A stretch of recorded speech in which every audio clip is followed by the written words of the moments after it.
So today we're actually going to be kind of doing a combination of what your textbook calls 2.8 and 3.3. Both deal with the same thing. One is just a system of these things. So we're going to start with 2.8.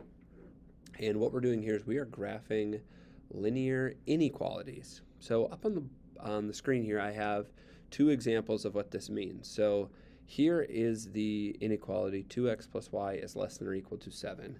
And here's its graph. Our goal today is to go from this to that, but just to explain what's going on here. For this graph, we have a solid line, and then we have all the shading. And what this shading is it's saying any point in the shaded region satisfies this equation. So for example, picking an easy point, 0, 0, right on the origin. 2 times 0 is 0, plus 0 is 0. Is 0 altogether less than 7? Yes. But you could do the same thing for, say, point like 2, 0, or 0, 2, or -4, -6. Any of these points, if you plug into that equation, will give you a true statement. Anything over here that's not shaded won't give you a true statement. So if you plugged in 6, 0, you would get 12 plus 0, 12 less than or equal to 7. That's not true. So we're going to shade everything that's a solution.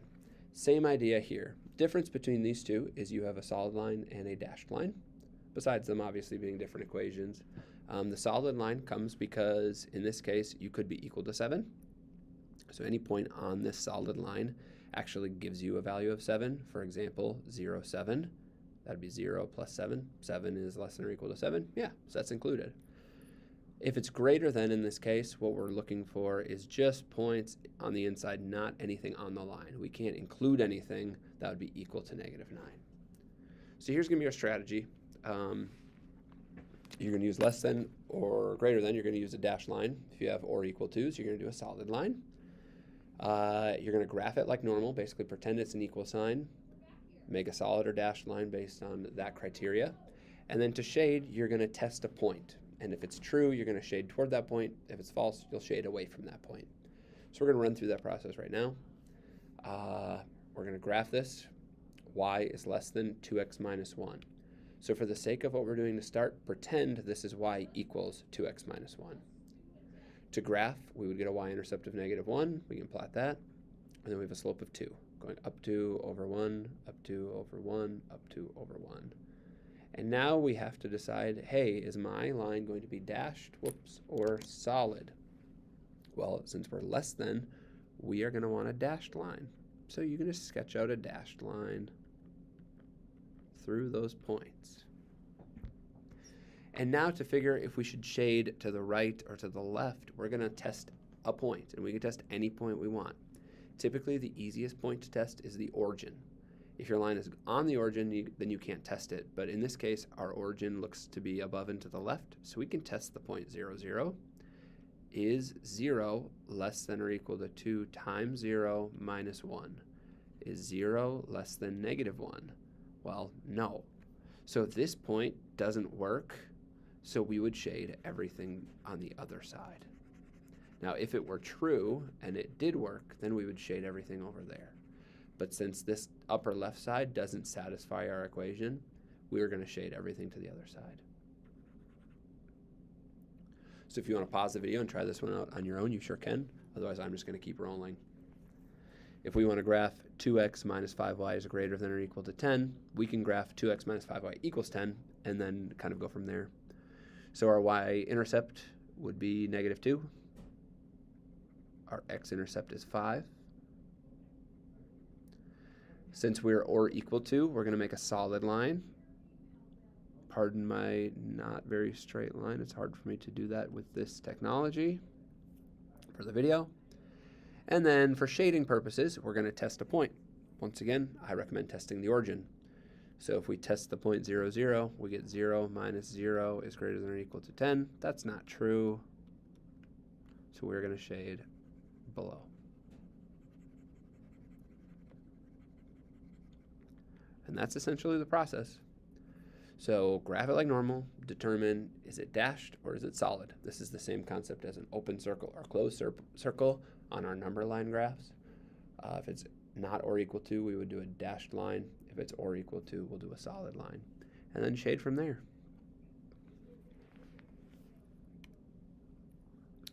So now we're going to get into the chapter 3 side of all of this. We're going to graph a system of these inequalities.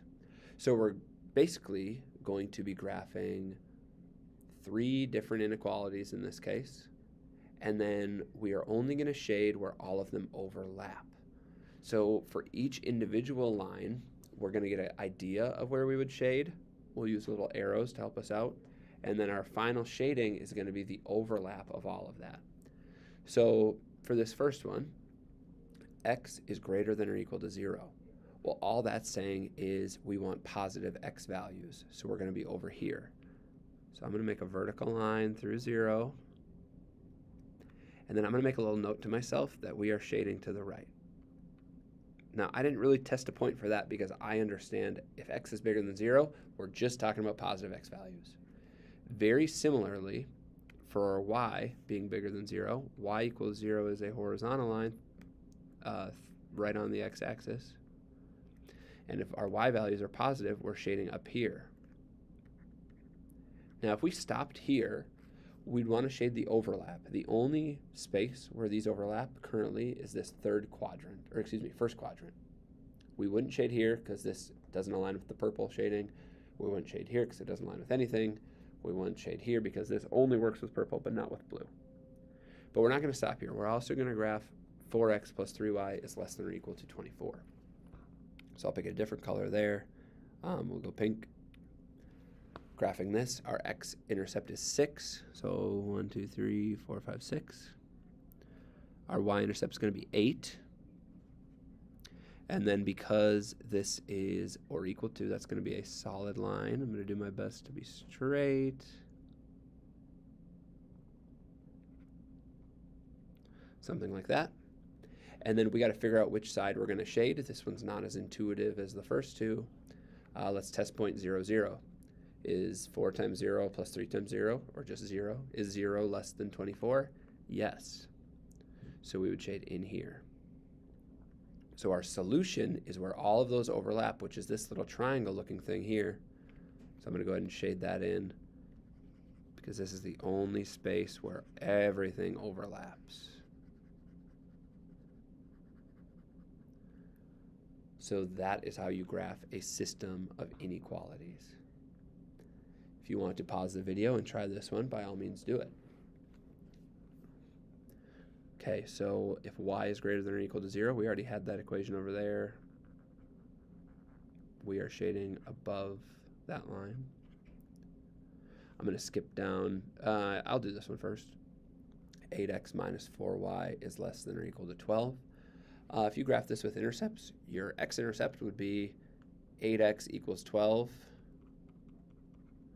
Or x is 1.5. You can do that, or if you want to solve this for y, you sure can do that too. Either way you do it, it's not a huge deal to me. 1.5 isn't the worst intercept to plot, so I'm going to go ahead and do that right there. Our y-intercept is easier, it's just -3. So we're going to be going like that. This is going to be a dashed line when we get to it. We're going up 1, 2, 3, 4, 5, 6, and over 3. So basically up 2 over 1.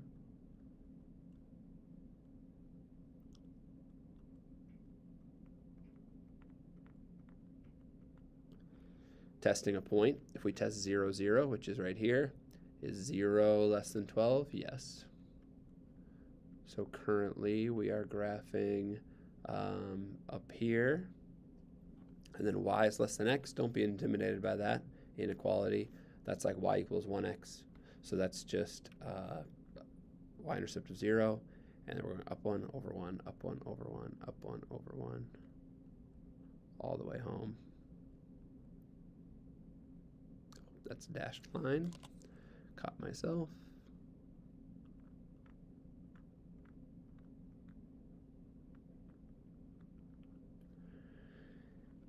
We can't test the point 0, 0 in this case, so let's test another easy point. Let's just test 0, 1. Is 1 less than 0? No. So we're shading on the inside of this blue line. So we actually have a very, very narrow overlap. It's just this little itty-bitty triangle in there, but that will be our solution set. right in here. And that's it. That's all we get.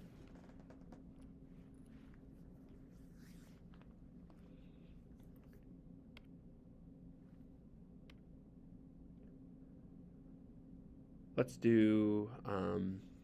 just do this one to wrap us up. So 2x plus 3y is less than 6, and y is greater than or equal to negative 2/3 x plus 4.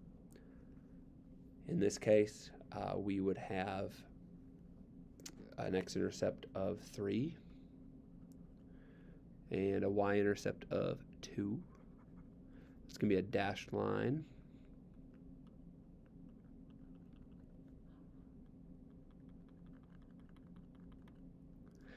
And if we're testing a point, we put in 0, 0 at the origin.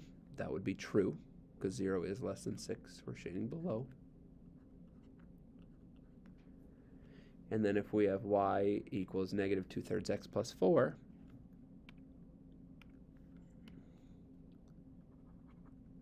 we would be going from this point down 2 over 3, down 2 over 3, down 2 over 3. We can do the same thing going up and over the other way. That's going to be a solid line. That's so bad. Maybe we do this. We can use the cheat code. Something like that. And then if we're worried about where we're going to shade, we'd plug in 0, 0. Is 0 greater than 4? No, we're shading over here. So if this is a system, if you don't notice, these two lines have the same slope, they're parallel, and we're shading both directions. So if that is the case, we have no solution. There's no overlap of shading. There's no x, y coordinate that satisfy both that equation and that equation, which I guess is just too bad for us. No solution. If we jump back here, I know we skipped this, but I'm going to quickly burn through it because it is pretty quick. X is greater than 0. We're familiar with that one. We're shading to the right here. Y is greater than 2x minus 1. Start down 1, then you're going up 2 over 1. You're going to do a dashed line here. Test a point. We can plug in 0, 0 in this case. Is 0 bigger than negative 1? Yes.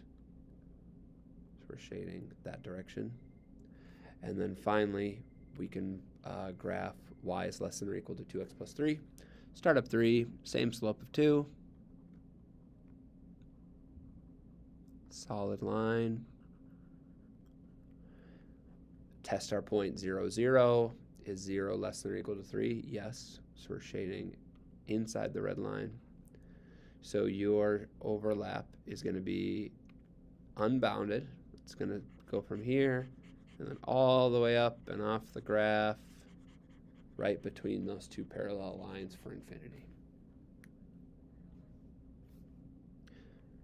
So that's going to wrap us up for this little combo lesson. Feel free to work through some problems in your homework.